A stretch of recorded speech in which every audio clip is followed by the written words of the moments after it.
Kumfalji. My Dhammamitra brothers and sisters, the conference convener, Brother Nishu, and all my dear brothers and sisters of Kerala Buddhist Council and the general Buddhist population, and my beautiful little children here. सबके लिए मैत्रीपूर्ण जय भीम. വളരെ ആദരണീയനായ നമ്മുടെ ലാമാജി, മാത്രമല്ല നമ്മുടെ പ്രിയപ്പെട്ട ധമ്മമിത്രകൾ, മറ്റ് ധമ്മ അനുയായികളെ, കൊച്ചുകുട്ടികളെ, എല്ലാവർക്കും എൻ്റെ സ്നേഹം നിറഞ്ഞ ജയ് ഭീം, നമോ ബുദ്ധായ. And I wish you all a wonderful happy Buddha Jayanti. ഞാൻ എല്ലാവർക്കും വളരെ ഒരു ആനന്ദകരമായ ഒരു ബുദ്ധ ജയന്തി ആശംസിക്കുകയാണ്. But before I start my talk, I must express my sincere gratitude to my masters who have developed the Buddha Dhamma Sangha. So I pay my respects and gratitude to Baba Sahib Ambedkar, who is a bodhisattva figure for all of us, and my master, Venerable Urgen Sangharakshita.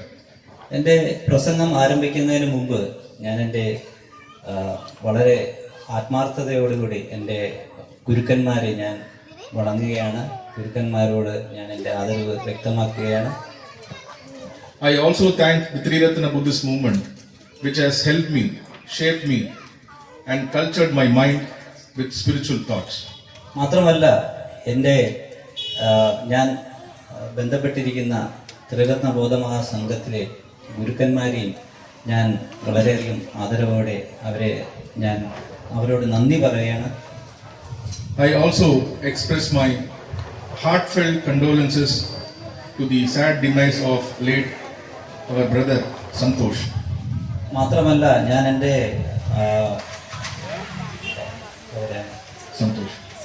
Santhosh എന്ന നമ്മുടെ സുഹൃത്ത്, അദ്ദേഹത്തിൻ്റെ വേർപാടിൽ ഞാൻ എൻ്റെ ആദരാഞ്ജലികൾ ഞാൻ അർപ്പിക്കുകയാണ്. I visited their home. I understand the loss that the family is undergoing. The loss is not for the family alone, but for the whole movement. ഞാൻ ആ കുടുംബത്തെ ഞാൻ അവിടെ ചെന്നിരുന്നു. അദ്ദേഹത്തിൻ്റെ വേർപാട് ആ ഒരു കുടുംബത്തിന് മാത്രമല്ല, മുഴുവൻ ബൗദ്ധ സമൂഹത്തിനും വേർപാട് തന്നെയാണ്. Today it is very interesting that I have to point out two important things in this function.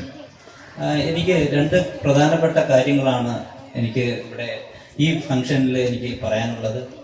We usually celebrate Buddha Jayanti in Bihars or in big grounds, but this is an archaeological site. It is a very important historical site we are celebrating here. I am extremely happy and thankful to all the organizers for this.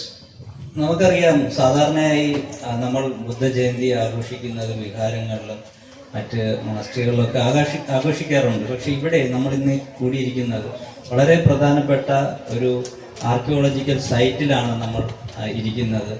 ഇതിന് അതിൻ്റെതായ മഹത്വമുണ്ട്. And second, it is raining, and in spite of this heavy rain, you all have come. This shows the Shraddha in you towards Buddhism. മറ്റൊന്ന്, ഇപ്പോൾ നല്ല മഴയുള്ള സമയമാണ്. ഈ മഴ സമയത്തും മഴക്കാലത്തും നിങ്ങൾ അതെല്ലാം അതിജീവിച്ച് നിങ്ങൾ ഇവിടെ എത്തി. ഇത്രയധികം ആൾക്കാർ എൻ്റെ ധമ്മം അല്ലെങ്കിൽ നമ്മളെ സ്പീച്ച് കേൾക്കാൻ ഈ കാര്യപരിപാടിയിൽ എത്തിച്ചേർന്നതിലും വളരെ സന്തോഷമുണ്ട്. In Buddhism, rain is related to prosperity. ബുദ്ധിസത്തിൽ മഴ കണക്ട് ചെയ്യുന്ന അല്ലെങ്കിൽ അത് മഴ സൂചിപ്പിക്കുന്നത് വികാസത്തെ കുറിച്ചാണ്. While I was sitting, I was thinking about Lotus Sutra. Lotus Sutra. Lotus Sutra. Padma Sutra. So when I was thinking about Lotus Sutra, in that it says Dhamma rain is for liberation. ഞാൻ പത്മസൂത്രയെ കുറിച്ച് ചിന്തിക്കുമ്പോൾ അതിൻ്റെ അകത്ത് ഈ മഴയെക്കുറിച്ച് പറയുന്നുണ്ട്. മഴ സമൃദ്ധിയുടെ ഒരു അടയാളമായിട്ടാണ് അതിൽ പറയുന്നത്. When there is rain, there is development. അപ്പോൾ ഇപ്പോഴാണോ മഴ വരുന്നത്? മഴ വരുന്ന സമയത്താണ് സമൃദ്ധി ഉണ്ടാകുന്നത്. Plants grow, germs grow, different living creatures grow. അത് ചെടികൾ, മരങ്ങൾ, മറ്റു പല ജീവനും അതിന്റെ അവിടെ നിന്ന് ഉടലെടുക്കാൻ തുടങ്ങും. Rain gives life. മഴ ജീവനെയാണ് തരുന്നത്. Dhamma rain gives life and saves life. Dhamma മഴ എന്ന് പറയുന്നത് ജീവൻ തരുന്നു, ജീവനെ രക്ഷിക്കുകയും ചെയ്യുകയാണ്. Dhamma rain gives freedom and liberation. Dhamma മഴ സ്വാതന്ത്ര്യം തരികയാണ്, മുക്തിയുടെ മാർഗത്തിലേക്ക് കൊണ്ടുപോവുകയാണ്. This is what our Lamaji was trying to do. He was pouring Dhamma rain upon us. ഇത് തന്നെയാണ് നമ്മുടെ ലാമാജി ഇന്ന് ടോക്കിലൂടെ അദ്ദേഹം ധമ്മത്തിന്റെ മഴ ചൊരിഞ്ഞുകൊണ്ടാണ് അദ്ദേഹം ടോക്ക് അവതരിപ്പിച്ചത്. Baba Saheb gave a big rain, a turbulent rain in 1956. Baba Saheb Ambedkar 1956 വളരെ ഭയങ്കരമായ ഒരു മഴയാണ് വർഷിച്ചത്. He gave us the Buddha Dhamma to us. അദ്ദേഹം നമുക്ക് ബുദ്ധ ധമ്മത്തെയാണ് നൽകിയത്. Then Baba Saheb explains in one of the important conferences in Rangoon in 1954. 1954 റംഗൂണിൽ വെച്ച് അദ്ദേഹത്തിന് ഒരു മീറ്റിംഗ് കൂടിയപ്പോൾ വളരെ പ്രധാനപ്പെട്ട ഒരു ടോക്കായിരുന്നു അദ്ദേഹം നൽകിയത്. In that he talks about the responsibilities and duties of the Buddhist. അതില് അദ്ദേഹം ബുദ്ധിസ്റ്റുകളുടെ ഉത്തരവാദിത്വവും കർത്തവ്യങ്ങളെ കുറിച്ച് പറയുന്നുണ്ട്. He says that every Buddhist should come at least once in a week, especially on Sundays. അദ്ദേഹം പറയുന്നു എല്ലാ ഏതൊരു ബുദ്ധിസ്റ്റും എല്ലാ ഞായറാഴ്ചകളിലും ഒന്നിച്ചു കൂടേണ്ടതാണ്.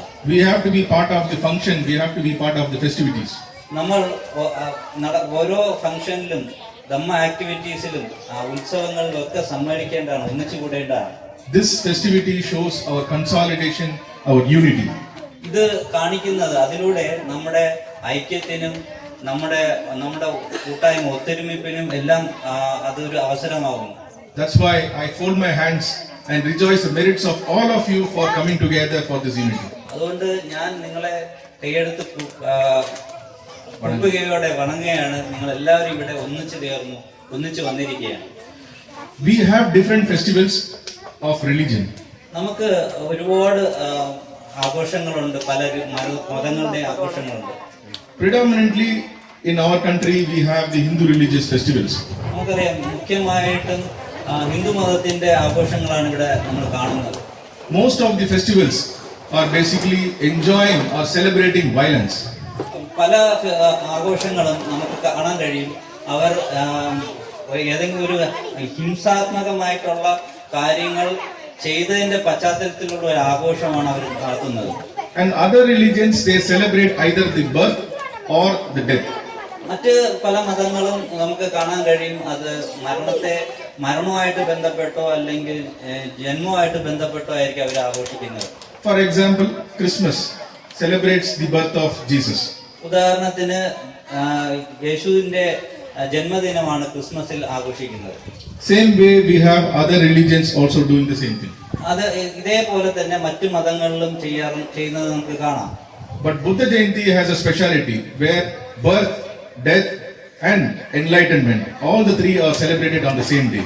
എന്നാൽ ബുദ്ധ ജയന്തിയിൽ ഒരു പ്രത്യേകതയുള്ളത് ജന്മം, ബുദ്ധന്റെ ഭൗതിക ശരീരത്തിൽ ജന്മം, ബുദ്ധത്വ പ്രാപ്തി നേടിയത് മാത്രമല്ല അദ്ദേഹത്തിന്റെ മഹാപരിനിർവാണം, ഇങ്ങനെ 3 സെലിബ്രേഷനാണ് നമ്മൾ ഒരേ ദിവസം ആഘോഷിക്കുന്നത്. Now we have to be very careful while celebrating birth of any Buddhist leaders.